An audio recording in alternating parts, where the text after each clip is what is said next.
So beautiful. I think we should be now recording and live. Oh, nice one, Sarah. Oh, so I'm really looking forward to talking to you today, Lena, about your amazing grounding techniques. But first of all, could you tell us a little bit about you and where we can find you and things like that? Okay, yeah, thanks, Sarah. So I'm a counsellor and psychotherapist, and I most of my week I work with a charity working with women who've experienced trauma. But I am also a counsellor with Tree of Life Counselling, and we are a group of 4 counsellors who are available to help. Meeting. Oh, sorry. Okay. Are we okay?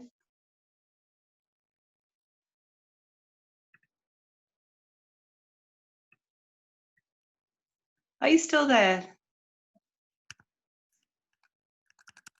So sorry, my volume went a second. I couldn't hear you. Sorry, I can hear you. If you asked me a question, I couldn't hear you for a second. I'm really sorry. Oh, that's all right. So I was just explaining that I'm a counsellor with Tree of Life Counselling, and yes, we're there to help people with difficult emotions, difficult pasts, difficulties in present life, difficult relationships, and so yeah. So the reason why we're talking about grounding is that it's one of the very simplest things that you can do to help put some of those more distressing feelings and emotions to bed, and just focus yourself here and now in the present. And it's something that you're interested in too, isn't it? Yes, it's a massive thing.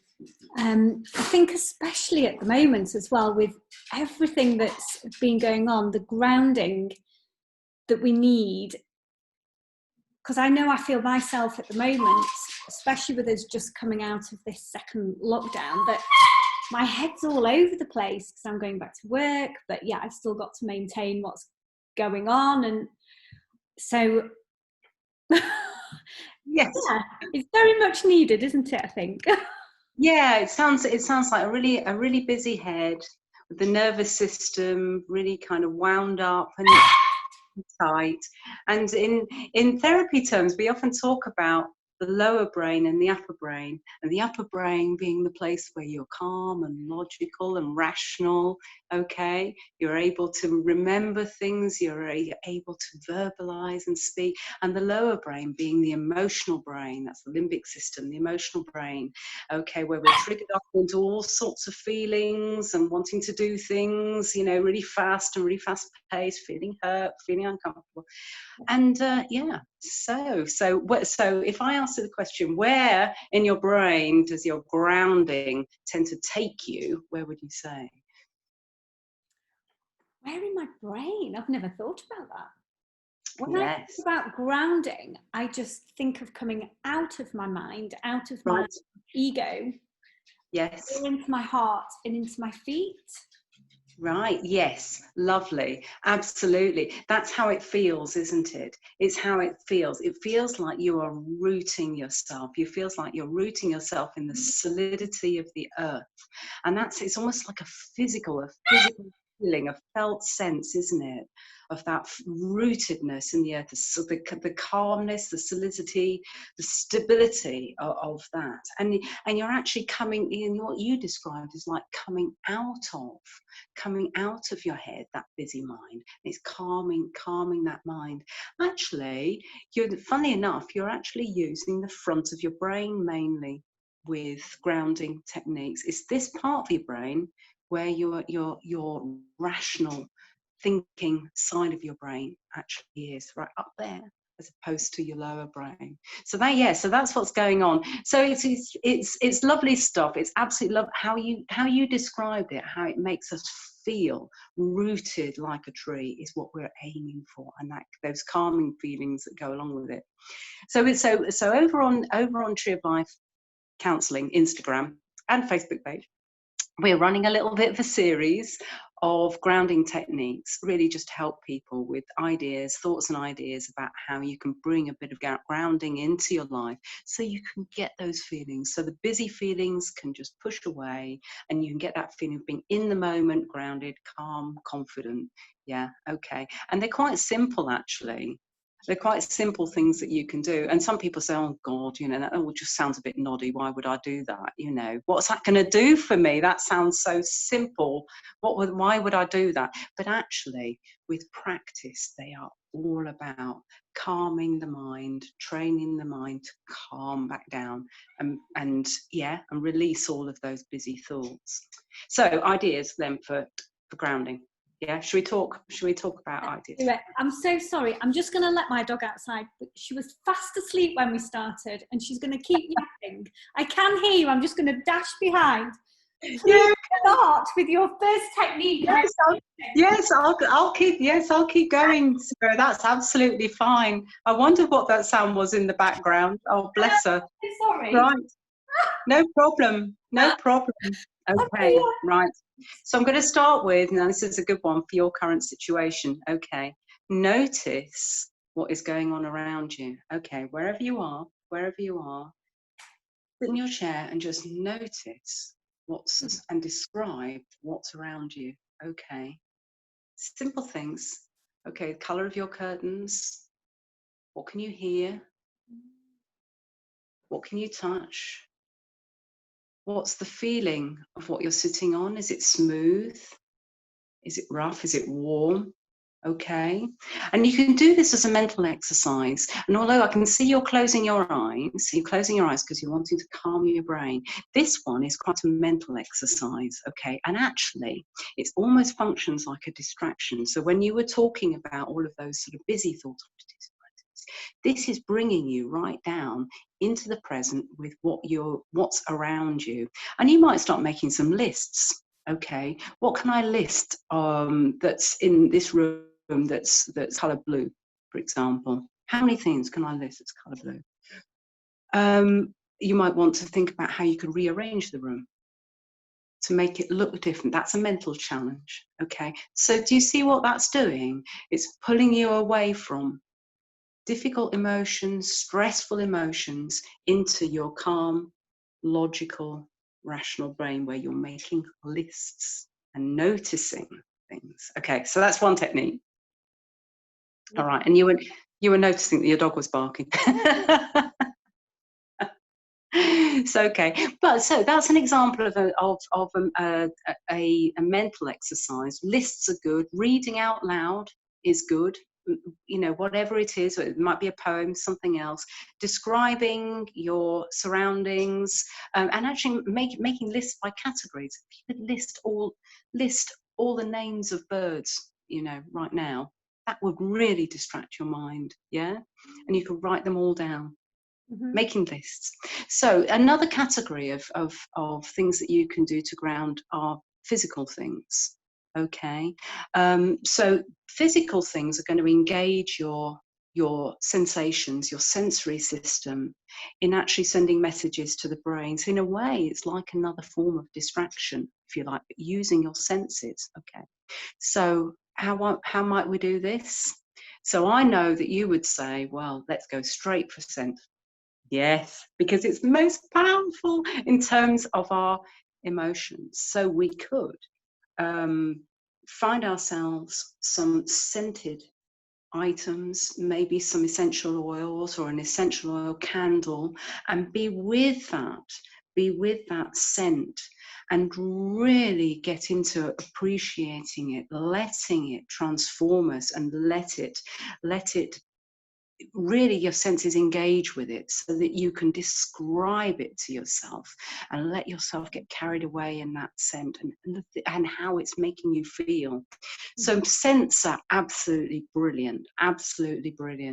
So other things that you could do is a really nice one is getting some really nice warm water. Maybe you want to put a bit of scent in it, and actually just putting your hands or your feet, which is lovely, into that water.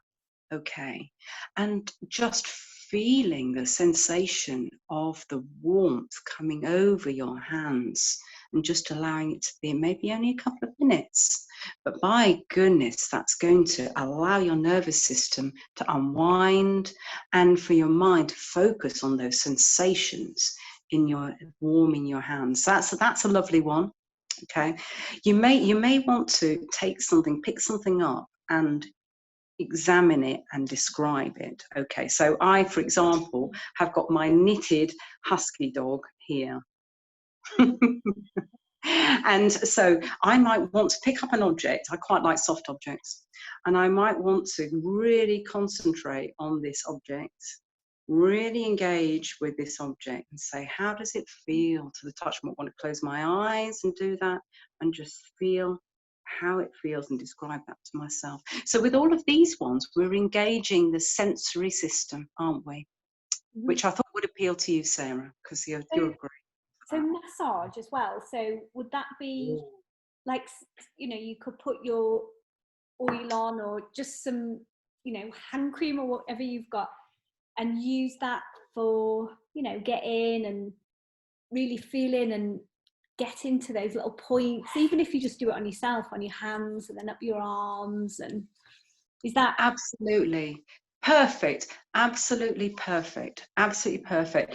The using hand cream and massaging your hands is one of the really commonly used ones to help people with chronic pain. Okay, so it's a really good physically grounding technique, soothing technique for chronic pain, but it's a lovely thing to do. So yes, that's a great one. Okay, so soothing things, that's another category. I think probably the third category is really soothing things. They kind of overlap, but so a soothing activity might be sitting and conjuring up in your mind the face of somebody who you love. Okay, who you're very, very fond of. Okay, maybe it's a child, maybe it's a grandparent, you know, whoever, but somebody who you love. And again, the detail is important. Conjure them up, bring their face to mind in detail, and allow yourself to feel what it's like to be with them. Okay. Wonderful. That's a really, really wonderful technique. Okay. Because we can't see people at the moment either, really, can we? And you do miss them and you do. It's very strange. So that to me sounds lovely. I hadn't really thought about that. That sounds, yeah, really nice. You're right. It's a very connecting thing to do. And just at the moment where most of us feel really cut off, and some of us feel quite lonely, to be honest. Well, that brings me to another soothing one. I like the soothing ones. Yes. Okay, because you do it automatically, but here let's do it. What we might do is give ourselves a hug. Okay. Just I'm gonna bring my arms right around myself. Just absolutely give myself a hug. And again, it's not just holding; it's feeling that love. Feeling that love and warmth. Oh, that's nice. That's nice, isn't it? And that's going to bring your breathing rate down, your heart rate down. That's going to send dopamine around your system. Your serotonin levels are going up, and you're starting to feel really nice and soothed. Okay, and breathing techniques. I mean, any yogi will tell you breathing is the key to this. So there's all sorts that you can do with counted breathing. You can look them up online. Counts for breathing. So 4 in, hold for 4, out for 4, hold for 4. That's a very common one, and that's a really nice one. So combining these things with breathing, and then just allowing yourself to feel a little bit of compassion for yourself, okay, in amongst all this. There we are. Yeah. Oh, I love it. These are really lovely things because you don't necessarily have to go anywhere to do them, or you don't have to be outside. Do you know, because when I was thinking we were going to talk about grounding techniques, I was thinking Alena's going to mention like going for walks outside and things like that, which that in my head is for me very grounding, getting out in nature. But what you've just talked about is available to absolutely anybody at any time, whether you're sat in your office, whether you're at home in isolation. So it's really opened my mind to it. Thank you, to the different ways. So yeah. I think that you're absolutely right, Sarah. I think most people would think, actually the best thing I can do if I'm feeling a bit, uptight and distressed, is go for a walk, breath of fresh air, go for a walk. And absolutely right. If you can do that and you can just get outdoors and go to the park, the movement is grounding, bringing you into the present, the sensory experience. But so absolutely right. Go for your walk, and I would absolutely advocate that. Yes, and as you say, these are things that you can do right here and now. If you're stuck in the office and you're feeling those feelings of anxiety are washing over, just here are some ideas that you can actually do. Thank you. This is brilliant. I always just feel so calm and relaxed and nourished after our lovely conversations. I love it so much. I'd love to add, before we finish off, that when we do use essential oils for grounding, that it's a really good idea to use woody, rooty oils. So at the moment, my favourite's cedarwood. I absolutely love it. The tree's so tall, and they have to have very, very deep roots to be able to hold that tree sturdy. So it's known as our scaffolding, our pillar of strength. And the cedarwood is taken from the centre, the heartwood of the cedarwood tree. So it's very vibrational, and it goes right down into the roots and right up and through all the branches to the tips of the branches and the leaves. So when you, even if you haven't got cedarwood, you can envisage that tree, can't you? Envisage trees and rooting. And so yes. Yeah, I just wanted to add that if you are using an essential oil, then a tree root oil is amazing for grounding. When you think about the essential oil, the energy of that magnificent tree is in that oil, and that's what makes it so special. And that's why it works so well to work with those scents, and why they're so strong with us, because the energy is in them. So I suppose what these exercises are doing is to conjure up that energy within us. Mentally. Okay. And the oils, yes, are going to transport us there. Yes. Yeah. So thank you. I wanted to add that. So we'll pop underneath, wherever you see this video, we'll pop contact details for Alena and her wonderful people that you work with.